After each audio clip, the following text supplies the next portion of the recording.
खबर शामिल करें सखर से हमारी डायरेक्टर न्यूज सिंध इरफान मरी के मुताबिक आज ही मोटरवे पुलिस की खसूसी हिदायत की रोशनी में मुल्क भर के नेशनल हाईवेज और मोटरवेज पर ट्रैफिक कवानीन की खिलाफ वर्जी करने वालों के खिलाफ कार्रवाई अमल में लाने समेत हादसा से बचाव के लिए रोड सेफ्टी से मुतालिक खसूसी मुहिम को तेज किया जा रहा है। तफसीलात के मुताबिक IG motorway police Khalid Mahmood additional IG Sindh Sultan Ali Khawaja और डीआईजी मोटरवे सिंध जावेद अली महर की खसूसी हिदायत पर सखर सेक्टर N5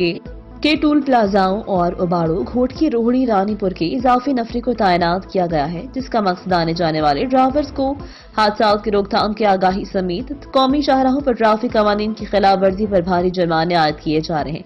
जबकि सेक्टर के मोबाइल एजुकेशन यूनिट को भी पहले से ज्यादा मुतहरिक करते हुए हालानी से कोट सफजल तक रोड सेफ्टी के हवाले से मुख्तलिफ प्रोग्रामों का इनेकाद भी किया जा रहा है। इस मौका पर उनका कहना था कि आजी मोटरवे पुलिस की खसूसी हिदायत की रोशनी में मुल्क भर के नेशनल हाईवेज